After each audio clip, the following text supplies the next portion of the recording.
Oi pessoal, aqui é o Jerry. Estou fazendo uma aula de revisão prévia, né? Para o início do módulo 2 de vocês, do segundo ano. E é uma matéria um pouco pesada que requer essa revisão. Então, a primeira coisa que eu quero falar são as três leis de Newton. Elas estão aqui, ó. Primeira lei é a inércia, né? A gente sabe que inércia significa a dificuldade de dar movimento para um corpo ou tirar movimento dele. Traduzindo, quando a soma das forças que atuam num corpo é zero ou nenhuma força atua num corpo, ou seja, não tem força resultante, a gente garante que esse corpo ou está parado ou está em movimento retilíneo uniforme, tá? Então, quando forças não atuam num corpo, o resultante dá zero, ou o corpo está parado ou está em MRU. Melhor situação para descrever isso é você em pé dentro de um ônibus e sem segurar em nada. De que maneira que você fica em pé sem segurar em nada?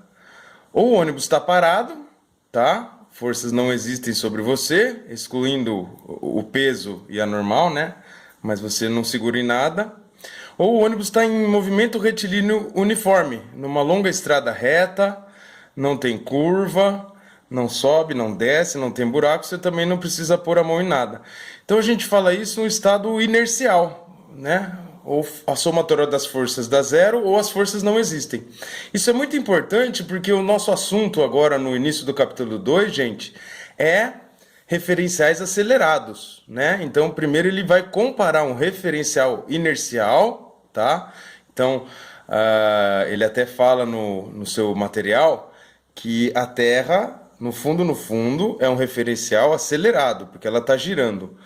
Mas isso interfere tão pouco nas nossas análises que a Terra pode ser considerada como um referencial inercial, um referencial onde forças externas não atuam. A gente vai ver depois então como é que é um referencial acelerado, né? Quando você está dentro de um carro e abre o semáforo, ele começa a acelerar. Quando você está dentro de um rotor num parque de diversão, esses são os referenciais acelerados. Portanto, referenciais não inerciais. A segunda lei de Newton é uma lei matemática, tá? A somatória de todas as forças que atuam num corpo é igual à massa desse corpo vezes a aceleração. O que eu estou usando aqui, a letra que o material está usando, a letra grega gama. Então, resultante igual a massa vezes a aceleração. Vai aparecer isso também no nosso estudo.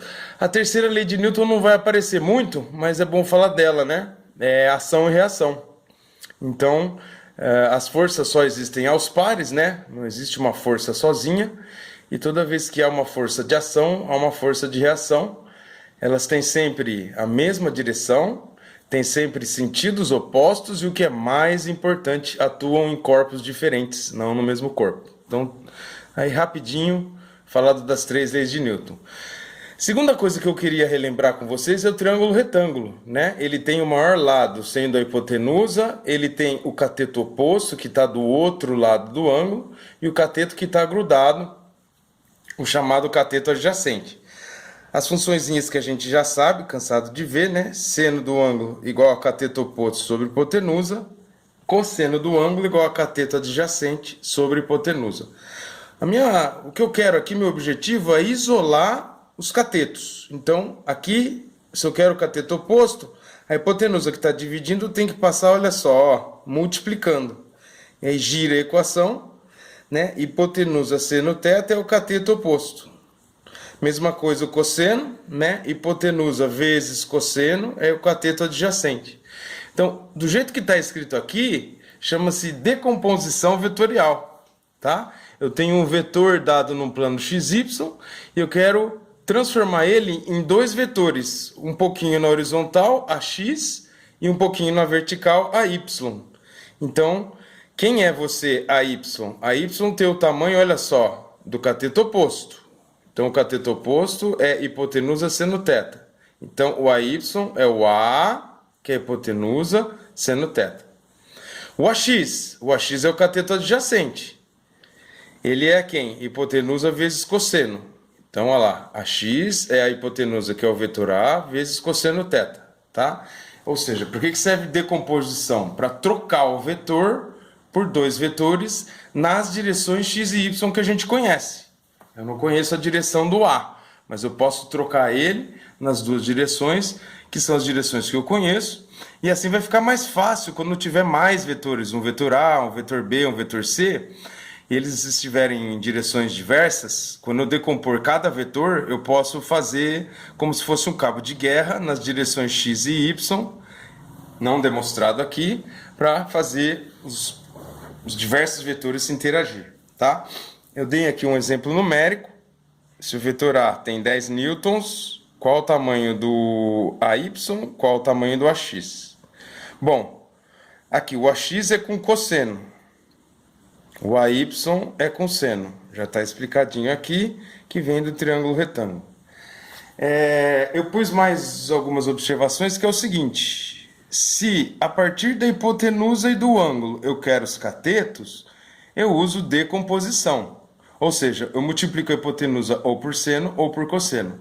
Mas se eu quiser o caminho contrário, a partir dos catetos eu quiser a hipotenusa, eu faço aqui, ó, Pitágoras. Isso aqui é famoso, né? Um cateto ao quadrado mais o outro cateto ao quadrado igual a hipotenusa ao quadrado. Tá? Então temos que lembrar de toda essa trigonometria aqui, porque daqui a pouco a gente vai decompor vetores. Uma decoreba, galera. Se eu preciso do cateto que está grudado no ângulo, ele está com o ângulo, ele está co-ângulo, cosseno. Cosseno. Olha lá, cateto adjacente com co, tá? Se eu quero o cateto que não está grudado no ângulo, aqui ó, o AY não está grudado no ângulo, só o AX. Ele está sem o ângulo. Ele está sem, tá vendo? Se ele está sem, multiplique por seno. Cateto oposto é vezes seno porque está sem o ângulo, não encosta. Cateto adjacente é com cosseno porque encosta, é com o ângulo. Isso vai ser importante porque nem sempre o ângulo vai estar entre o vetor e a direção x. Às vezes o ângulo pode estar aqui e essa coisa de colocar seno e cosseno muda. Então essa é a decoreba. Com ângulo é vezes cosseno, sem ângulo é vezes seno. Tá? Quem vezes? A hipotenusa. Então tá aí, você está lembrando um pouco de trigonometria. Eu vou partir para uma segunda folha, que é o seguinte: vamos entender o plano inclinado, tá? Essa observação aqui é rápida, daqui a pouco eu falo dela. Se a gente tem um plano sem inclinação, o peso aponta sempre para o centro da Terra. A gente vai ver tanto no plano sem inclinação quanto no plano inclinado. O peso aponta sempre para o centro da Terra, tá? E a normal? A normal é a força que os apoios fazem nos corpos. Pode ser uma parede que apoia alguém encostado na parede, e na maioria das vezes é o chão que apoia os corpos. Então, a palavra normal significa 90 graus, tá? Então, a normal, uma força dos apoios, faz sempre 90 graus com o plano do apoio, certo? Então, agora a gente vai inclinar esse plano aqui, ó, com um ângulo θ qualquer, 30, 45, qualquer ângulo de 0 a 90, né? Onde esse ângulo vai aparecer, ó, entre a direção y e o peso que está sempre apontando para a Terra. Você vê aqui que no plano não inclinado, o x está paralelo ao solo, o y está a 90 graus. Quando o plano inclina, o x continua paralelo ao plano, né? Desculpa, não mais ao solo, tá? X está paralelo ao plano. O plano inclinou, x continua paralelo ao plano, o y vai junto. O tanto que o x inclinou, θ, o peso que estava em cima da y saiu da y, por isso que o ângulo θ está aqui, tá? Então, o peso sempre apontando para o centro da Terra. E olha lá, a normal acompanha o plano, continua fazendo 90 graus com o plano. E a gente pode decompor o peso em um pouquinho na direção y, do eixo y, e um pouquinho na direção do eixo x. E aí vem aquela ideia de com ângulo e sem ângulo. O PY, ele está encostando no ângulo, então ele é com ângulo. Olha lá, PY é P cosseno θ. O PX não encosta no ângulo, ele é sem encostar, sem ângulo. Olha lá, o PX, ele é P seno θ. Então aí eu consigo decompor o peso nas componentes que me interessam. Por quê? O Px está na direção do bloco escorregar. E o Py está na direção da normal. Então aqui, a normal que antes era igual ao peso. Esse bloco não se mexe. Então a normal, se eu precisasse de uma conta aqui, seria m vezes g. Olha lá, o mesmo tamanho do peso. Aqui, gente, ó, a normal está na direção do Py. Né? O bloquinho não sai voando para cima e nem afunda. Então o tamanho da normal é igual ao tamanho do Py. Então se eu precisar da normal, a normal aqui no plano inclinado fica massa vezes gravidade, peso, né? Vezes cosseno θ. A normal é com Py. E o Px, talvez se eu precisasse de um atrito, né? Um atrito que estaria apontando para cima do plano, não deixa o bloco cair. Então, o Px estaria brigando com o atrito, tá? Então, o Px é sem ângulo, a normal é com ângulo. Só para lembrar, daqui a pouco vai surgir no nosso estudo ali do início do módulo 2, o atrito E de estático, né, é μ vezes a normal, o coeficiente de atrito entre o bloco e o plano vezes a normal. Por isso que eu falei que quando o plano é inclinado, a normal não é só mais mg, é mg cosseno. Quando o plano não é inclinado, a normal é mg. Isso vai aparecer aqui lá na frente. Eu sei que está um pouco rápido, tá, pessoal? Então, por isso eu peço que vocês podem aí, se quiser, assistir mais de uma vez o vídeo. A gente sabe que nesse momento de coronavírus é difícil, né? Principalmente matemática, física, que são matérias que envolvem cálculo e surge uma duvidazinha a todo momento, mas vamos tentar se esforçar, né? E aí reassiste o vídeo, qualquer coisa manda uma dúvida lá pro grupo, o pessoal da escola, que eles vão me mandar, e a gente vai calmamente discutindo. Ali no triângulo retângulo ficou faltando eu falar da tangente, tá? Então a tangente divide o cateto oposto pelo adjacente, tá? E não sei se vocês se lembram, a tangente pode ser seno sobre cosseno, né? Então, olha só, se o seno ele é cateto oposto sobre hipotenusa, então eu coloquei aqui, ó, no lugar do seno, cateto oposto sobre hipotenusa. Se o cosseno é cateto adjacente sobre hipotenusa, coloquei aqui, ó, no lugar do cosseno, cateto adjacente sobre hipotenusa. Então, como é que é divisão de frações? Copia a primeira, gira a segunda. Então, cateto oposto sobre hipotenusa, aqui eu girei. Hipotenusa sobre cateto oposto, corta, tá aqui. Que tangente é cateto oposto sobre cateto adjacente. Isso aqui vai ser muito importante lembrar lá na frente. Então, tá lembrado aí um pouco das 3 leis de Newton, o triângulo retângulo para ser aplicado aqui na decomposição de vetores quando a gente precisar. E agora vou relembrar para vocês um pouco de giro, velocidade angular e frequência. Então, são muitos conceitos, mas é que o material exige que a gente tenha tudo isso na ponta da língua, na ponta do lápis, para a gente conseguir entender o que ele vai falar lá na frente. Coloquei uma pistinha de corrida aqui, tá? Um atleta 1 que vai percorrer esse percurso e o atleta 2 um percurso que tem um raio, gente, o raio maior. Então o raio 2 é maior que o raio 1, certo? E aí eu quero que os dois atletas nessas pistinhas tenham o mesmo giro por unidade de tempo, né? Então tá aqui o ômega se chama velocidade angular. Então eles podem aqui, ó, ir girando com o mesmo ômega. Tanto o atleta 1 quanto o atleta 2, eles vão completar uma volta no mesmo período T maiúsculo, tá? Então eles vão ter o mesmo ômega, o mesmo giro, a mesma velocidade angular. Velocidade angular é variar ângulo no tempo, né? Qualquer giradinha, não precisa ser uma volta completa, no tempo que ela demora.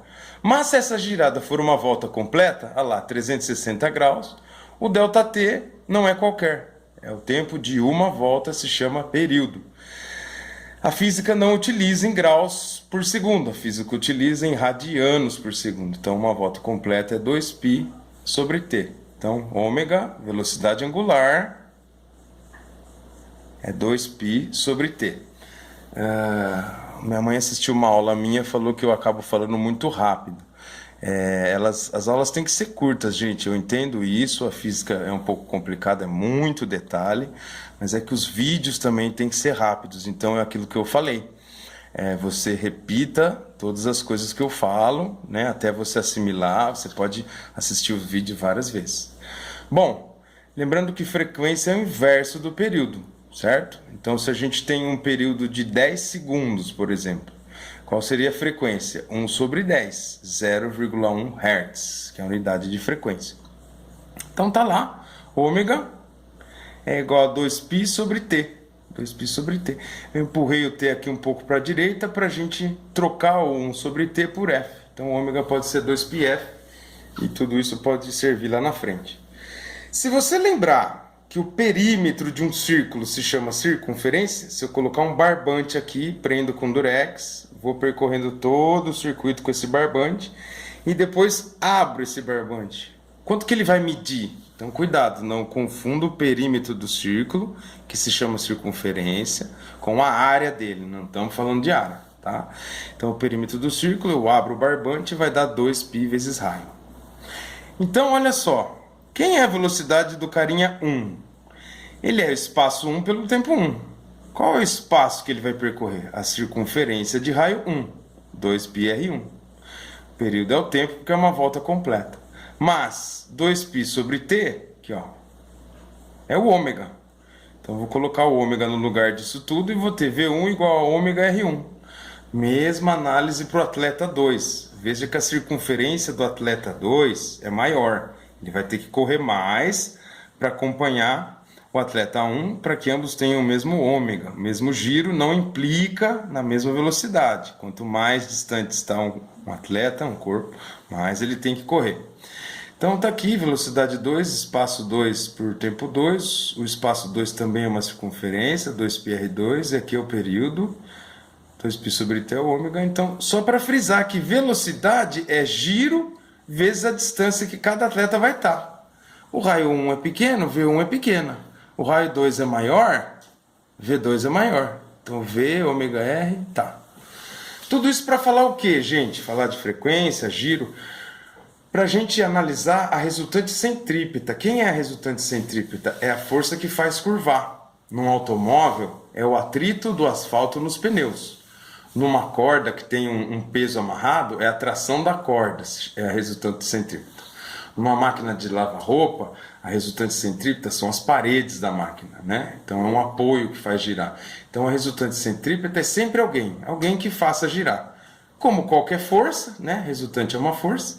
Resultante centrípeta é massa vezes aceleração. E no caso da centrípeta, resultante centrípeta é massa vezes aceleração centrípeta, certo?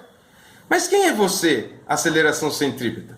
Ora, basta a gente estar dentro de um carro para perceber que quanto mais veloz esteja esse carro, mais para fora da curva a gente é empurrado, tá?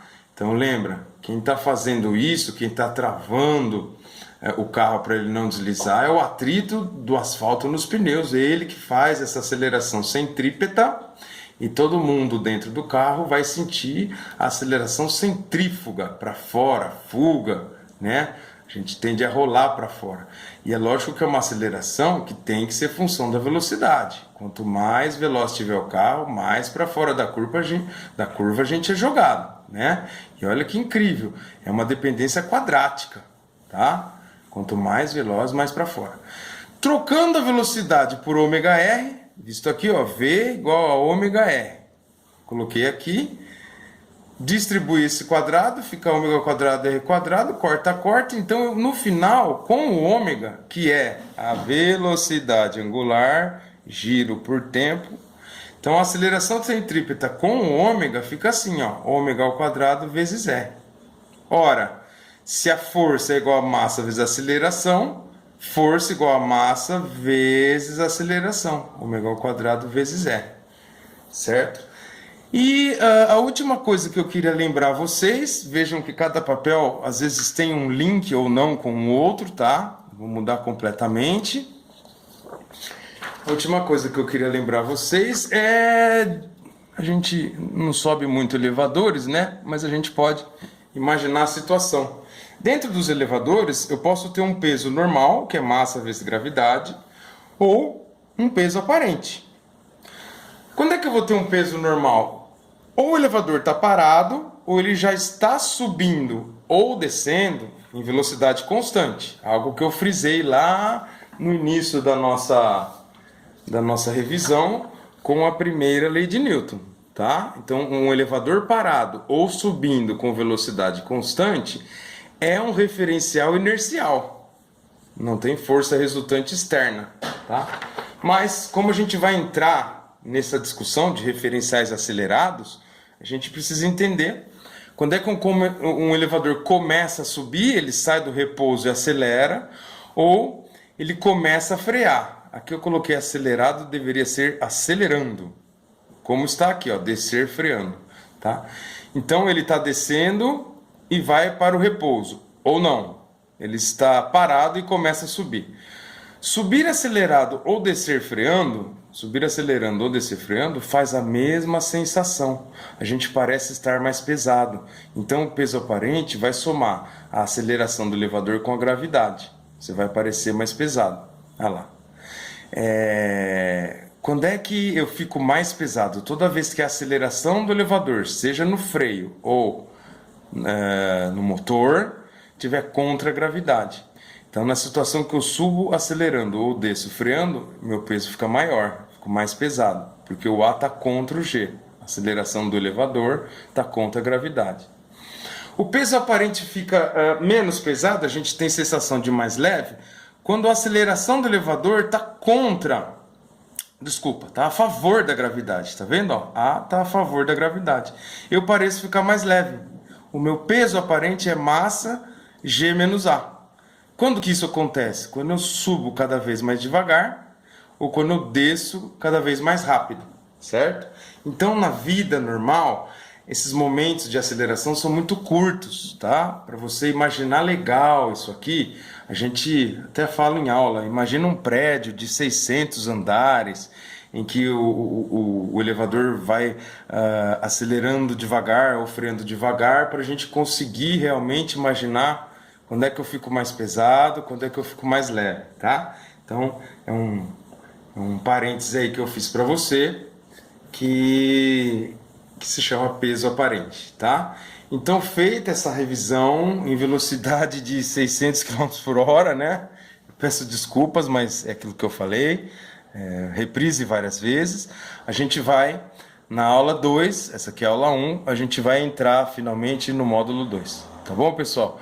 Tudo de bom e até daqui a pouco. Tchau, tchau.